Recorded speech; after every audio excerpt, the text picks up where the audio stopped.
On March 11th, 1942, Lieutenant John D. Buckeley, commander of Patrol Torpedo Boat No. 41, got the go-ahead to leave Corregidor Island on a harrowing 2-day journey through minefields, uncharted waters, and a Japanese fleet on the prowl. "You may cast off, Buck, when you are ready." That order was given him by General of the Army, General Douglas MacArthur, and so began his retreat from the Philippines to Australia. Buckeley, born in New York in 1911 and commissioned as a U.S. Navy lieutenant in 1937, was the commanding officer of Motor Torpedo Boat Squadron 3. It was the only one operating in the Philippines. They pulled away from Corregidor at 7:45 p.m. into what was becoming an increasingly murky and overcast night. Initial plans were to have MacArthur slip away in the submarine USS Permit or fly out by Catalina flying boat. Finally, the general chose the riskier option of traveling by PT boat, trusting in the young lieutenant he called a bold buckaroo with the cold green eyes. MacArthur was claustrophobic and had never flown before. It was hardly the easiest option. To make the distance, the PT boats would need to carry drums of gasoline on their decks that could easily be struck by a stray bullet or shrapnel. After being loaded down with an additional 3 tons of fuel, the boat's main advantage, its speed, would be reduced to only 30 knots. The boats themselves had no radar and only a few areas of the ocean had been mapped. More than 15 of MacArthur's staff were ferried to Bataan, where they loaded onto PT boats 32, 34, and 35. So it was just MacArthur, his wife, 4-year-old son, his nanny, and 4 staffers who left from Corregidor. After Buckeley's PD-41 caught up with the other 3 boats, they traversed a mine-laden harbor in single file before speeding through the choppy waters. It didn't take long for the Army and civilian personnel to feel the effects of what the Navy men called moderate seas, which only worsened during the trip, marked by occasional squalls. Nearly all of them were violently seasick, including MacArthur, who stated in his book that being on the PT boat was what it must be like to take a trip in a concrete mixer. With no maps and virtually no light, the boats became separated. PT-34 arrived first at the planned rendezvous point at Corregidor Island. When PT-32's operator saw a ship in the distance, he thought it was a Japanese destroyer and jettisoned his spare fuel to increase the speed of the boat, only to find that the silhouette he saw was PT-41 with a couple of their passengers standing on deck.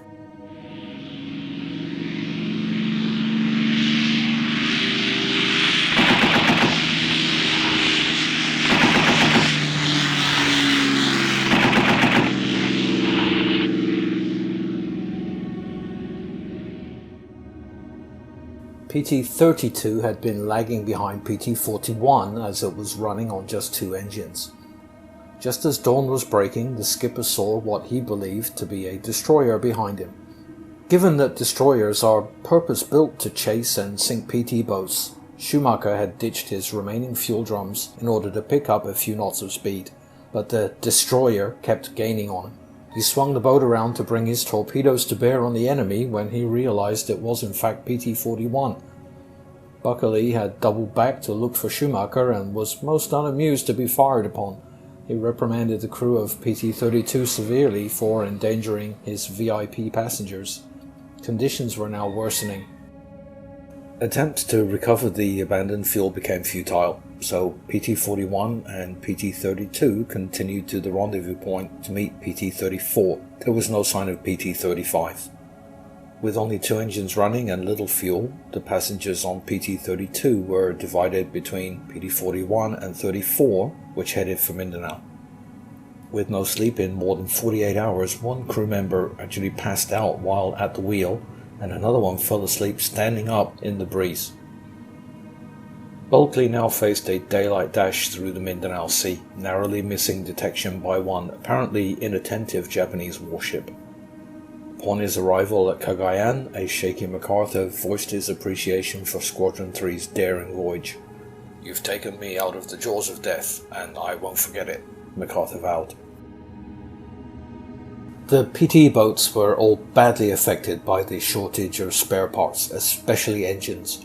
Many had been lost in the evacuation from Manila, and about half of their supply of 100-octane avgas was also lost, being either blown up in Japanese air raids or being destroyed by the Americans, avoiding it falling into enemy hands.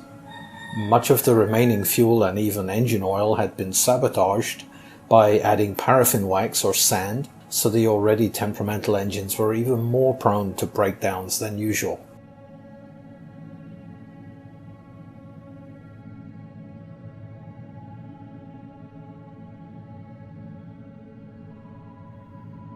President Manuel Quezon and his entourage had traveled from Corregidor on February 20th to Panay Island on USS Swordfish, arriving on the 22nd. But this had made the president, suffering from tuberculosis, very uncomfortable. At this time, the ferry Princess of Negros was docked near Fort San Pedro, and the USAFFE transferred all of Quezon's provisions, clothes, books, medicines and papers aboard, but it was ordered wired for destruction in case the enemy captured it to prevent the identification of the occupants of the ship. The plan was to make a trip to Cebu and other Visayan capitals before proceeding to Mindanao, meaning a tour of the islands not yet under Japanese occupation. On Panay Island, Quezon spent time visiting important landowners and supporters there, and departed Iloilo aboard the Don Esteban, stopping at Guimaras Island. After a night on Guimaras, which featured a baptism for some local dignitary's child, the party boarded the Princess of Negros for Bacolod. From Bacolod they had visited the governor of Negros Occidental and his mother, who was very influential in the region, and the owners of several large haciendas. Obviously, at some point someone had spotted the motorcade and passed that intel on to the Japanese. President Quezon at first resisted the notion of leaving the Philippines, but MacArthur pleaded with him in a letter that Andreas Soriano personally delivered. MacArthur's letter arrived in Bacolod a few days after the former left for Australia, March 12th.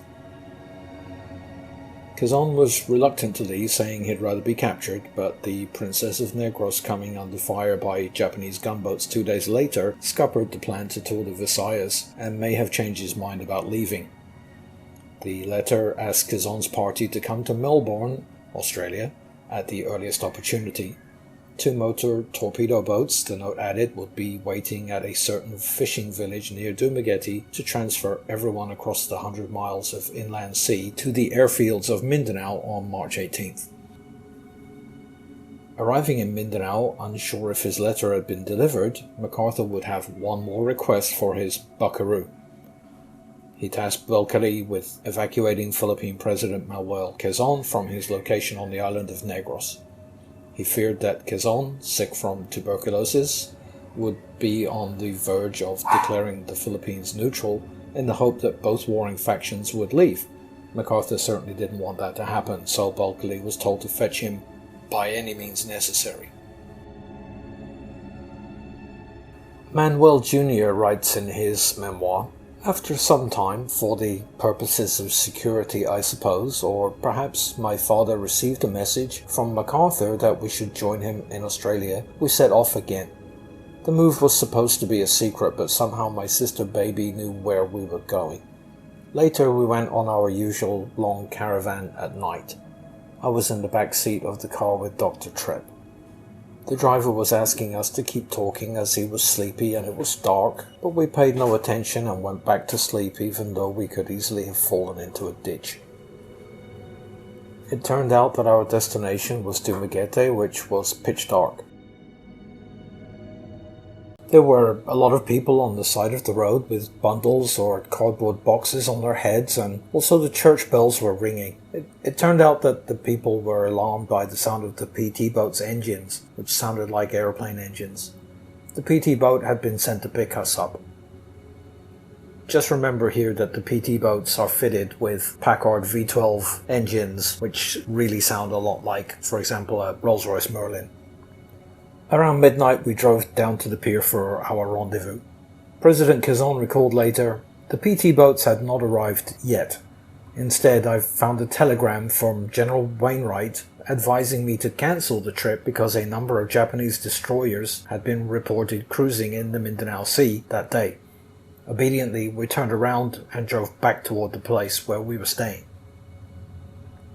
A few minutes later, we were overtaken by a car that was literally flying up the road. A tough-looking sea wolf wearing a heavy black beard and a fierce expression jumped out and introduced himself as Lieutenant Buckeley. The skipper wore no uniform, just an old oilskin.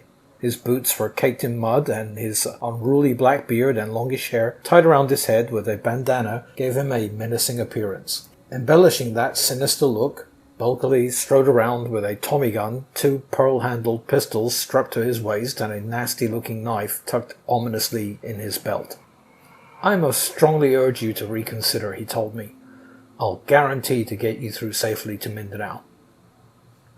The young pirate was so self-confident and seemed so capable that I promptly decided to disregard General Wainwright's warning. I was ready to let Buckeley try to take me past all the Japanese destroyers in the world. Of course, if Buckeley had come to me in his shore uniform and without his beard, as he did in Australia the next time I saw him, I never would have put my life in his hands. Shaved, he looked like such a youngster. Before going to Australia, he passed by on this beach over here.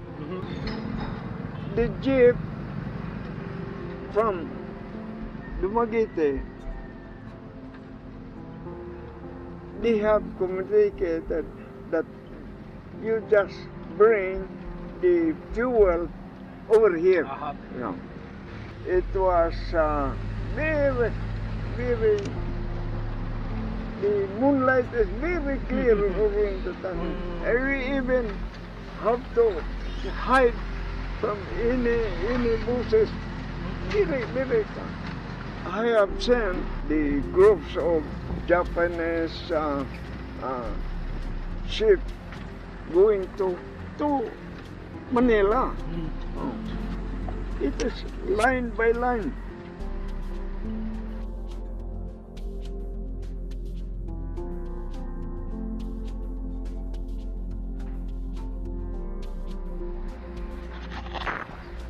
This is the beach at Zambo. Our fuel would have come down this road here in a jeep, the first family and their entourage. PT boat waiting here. Beautiful clear night, almost a full moon. Mindanao is 100 miles that way.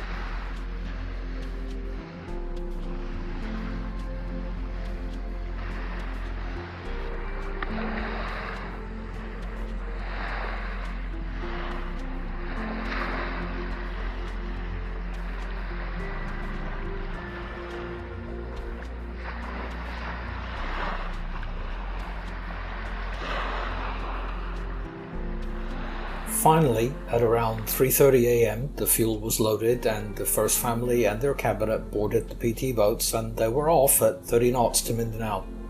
It was imperative that they land before sunrise or be exposed to the Japanese destroyers. The night was clear, making navigation easy and easier for those Japanese destroyers to spot them. Manuel Jr. remembers, "How we all fitted in the PT boat I don't know. My mother and I entered the cabin where I put my head on her lap. I suppose the rest of the family were in the cabin, but I remember only my mother, and the cabin was pitch dark." The journey was not without incidents. At one point, as Junior recalls, there was a loud conversation on deck and sparks could be seen. I was scared to death as usual, but after a short time, the sparks and the commotion stopped and everything went back to normal, and we continued the high-speed trip. In fact, what had happened was that with the pitching of the boat, a torpedo had slipped about halfway out of its torpedo tube, and the motor had started, and they're not supposed to run above water, and overheated, and luckily someone had the presence of mind to fire the torpedo, and it ran for a short distance and exploded. If the torpedo's fuse had struck the deck, the torpedo would have exploded there, and that would have been the end of them. The trip was rough, but we landed safely early in the following morning at Oroquieta on the north shore of the great island of Mindanao. Buckeley's calm confidence was responsible for Quezon's escape from the Japanese, who would have captured him had he remained on the island. MacArthur made good on his promise not to forget Seawolf Buckeley. He nominated the lieutenant for the Medal of Honor, which he received for his actions between December 7th, 1941 and April 10th, 1942, as commanding officer of Motor Torpedo Boat Squadron 3. Quezon and his party made it to Australia on March 26. Note that around that time, this was a fairly rare bit of good news, and much was made of this escape and that of MacArthur's. Unfortunately, Manuel Quezon's tuberculosis was too advanced for reversal, and he passed away on August 1st, 1944. Buckeley did not rest on his laurels, and he continued on to the rank of Vice Admiral over the course of a 55-year career. During that career, he earned the following decorations, which are